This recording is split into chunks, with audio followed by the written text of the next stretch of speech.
की बात करते हैं, लेकिन जब हम इनसे कहते हैं कि दलितों की बात कहाँ है, दलितों के सामाजिक मुद्दे कहाँ हैं, तब इनके मुंह में दही जम जाती है। क्या लगता है रवीश कुमार कभी कोई दलित समाज के प्रति कोई पत्रकारिता करते हैं? सिर्फ राजनीतिक द्वेष उनके अंदर है, उसके अलावा कोई दूसरी बात नहीं करते हैं, फिर भी बहुजन उनको आइडियल मान रहे हैं। देखिए, रवीश कुमार की बात क्या करें, और जो आपने नाम लिए, मैं इस बात में बड़ा हैरत में हूँ कि पूनम पंडित आपने नाम लिया, तिलकधारी नाम लिया, ये लोग डेवलप किए हुए किसके हैं? इसी तथाकथित बहुजन मीडिया के। ये माइक अड़ा करके जो भड़ुआ कहलवाने वाली परंपरा है, मैं इसके एकदम अगेंस्ट हूँ। इन लोगों को सब्सक्राइबर के चक्कर में, व्यूज़ के चक्कर में जंतर मंतर पर यहीं पर खड़ा करके मुंह में माइक अड़ा देना और उनसे गाली दिलवा लेना, उसके बाद वो किसी पार्टी में जाकर के अपने आप को बेच लें। ऐसा ही हुआ किसान आंदोलन में और पहलवान। इसका गुनहगार मैं इस बहुजन मीडिया को मानता हूँ, तथाकथित बहुजन मीडिया को, जिसने अपने लाइक और सब्सक्राइब के चक्कर में बहुजन कॉन्सेप्ट को गाली बना दिया। आप देख रहे हैं ये भीम आर्मी की ये जो टीम है वो रुकने का नाम नहीं ले रही है। दिल्ली का कोई सा ऐसा कोना नहीं है, दिल्ली की कोई सी ऐसी सड़क नहीं है जय भीम, जहाँ पर आपको आज नीले फटके वाले लड़के, नीले फटके वाली लड़कियाँ ना दिखाई दे रही हो। पूरा जो दिल्ली है नीला कर दिया है भीम आर्मी के नौजवानों ने। और तस्वीरें आपको मैं दिखा रहा हूँ इस समय कर्नाटक प्रदेश से। राष्ट्रीय अध्यक्ष विनय दत्त जी मेरे साथ हैं। पीछे जो जनसैलाब है क्या कह रहा है? पीछे जो जनसैलाब है ना, वो इस सरकार के विरोध कर रहा है मजबूती के साथ कि ये सरकार का विरोध है। दिल्ली में किसान आंदोलन हुआ तब विरोध हुआ, पहलवानों का आंदोलन हुआ तब विरोध किया, अब भीम आर्मी जहाँ समाज पार्टी व अन्य संगठनों का आंदोलन है तो विरोध हो रहा है। 2024 में वोट में कन्वर्ट करा पाएंगे? देखिए, हम कैडर के लोग हैं, फुले साहब अम्बेडकर की विचारधारा चलाते हैं, उस विचारधारा को फैलाना हमारा काम है। जो उसको समझ पाएगा वो कैडर में कन्वर्ट हो जाएगा। मुझे ये लगता है कि ये जो साथी इतने यहाँ पर है ना, इतने सड़कों पर हैं, तो ये सब लोग आ रहे हैं, ये सब लोग एक आक्रोश के रूप में यहाँ पर आ रहे हैं। जो गलत हो रहा है उसके खिलाफ आ रहे हैं। भाई चंद्रशेखर आजाद पर गोली चली उसके खिलाफ आ रहे हैं। ये सब आक्रोशित है। शुक्रिया। नीरज भाई, आज की इस भीड़ को देखकर क्या संदेश जा रहा है? देखिए, भीम आर्मी और आज़ाद समाज पार्टी दोनों की तरफ से कहा गया था कि ये शक्ति प्रदर्शन नहीं है, केवल हम अपनी मांग को लेकर के यहाँ पर लोगों को बुलाया है। लेकिन इस जंतर मंतर पर और दिल्ली में जुटी हुई भीड़ से एक बात स्पष्ट है कि ये शक्ति प्रदर्शन ही है।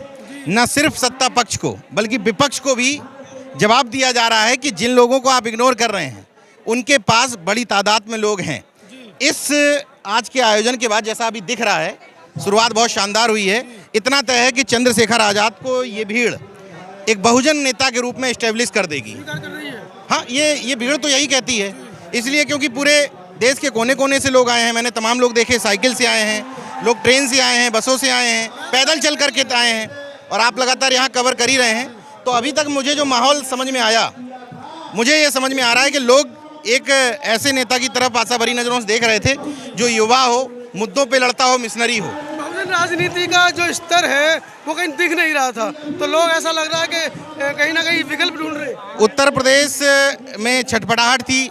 अमूमन ये सवाल करते थे लोग कि अगर इस तरफ ना जाएं तो जाएं कहाँ, क्योंकि हर तरफ लोगों को कन्फ्यूजन दिखता था।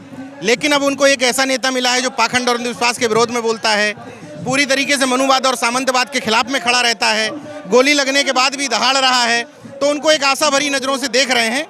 अब देखिए, वोट बैंक में कन्वर्ट होना डिफरेंट चीज़ है, लेकिन इतना तय है कि चंद्रशेखर आज़ाद को इस गोलीकांड ने बहुजन नेता के तौर पर इस्टेब्लिश कर दिया है। हाँ, बिल्कुल। अच्छा, कैसे देख रहे हैं?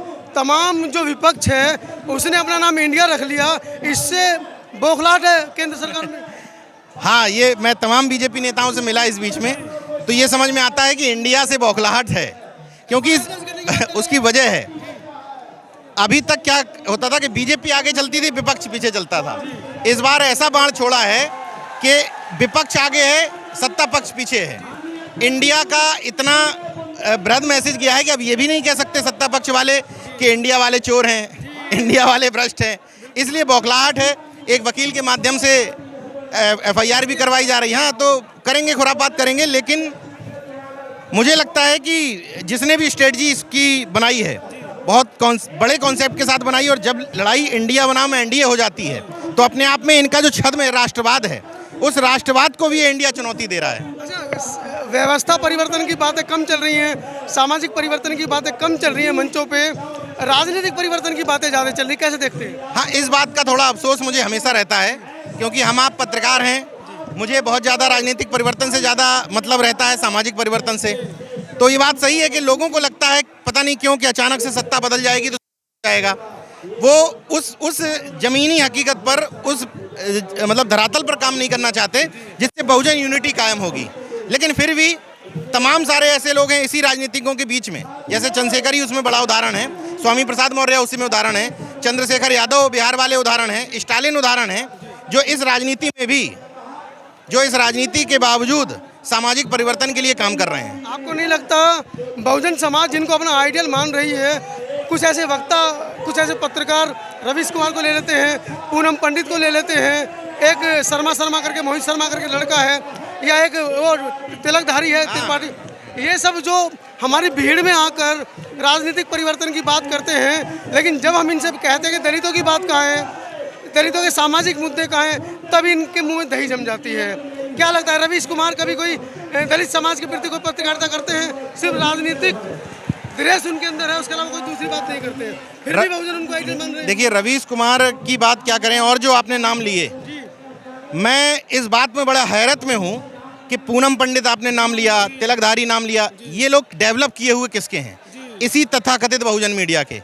ये माइक अड़ा करके जो भड़ुआ कहलवाने वाली परंपरा है, मैं इसके एकदम अगेंस्ट हूँ। इन लोगों को सब्सक्राइबर के चक्कर में, व्यूज़ के चक्कर में जंतर मंतर पर यहीं पर खड़ा करके मुंह में माइक अड़ा देना और उनसे गाली दिलवा लेना, उसके बाद वो किसी पार्टी में जाकर के अपने आप को बेच लें। ऐसा ही हुआ किसान आंदोलन में और पहलवान आंदोलन। इसका गुनहगार मैं इस बहुजन मीडिया को मानता हूँ, तथाकथित बहुजन मीडिया को, जिसने अपने लाइक और सब्सक्राइब के चक्कर में बहुजन कॉन्सेप्ट को गाली बना दिया कि तुम मोदी योगी को गाली दो, तुम बहुजन पत्रकार हो। ये कौन सी पत्रकारिता है?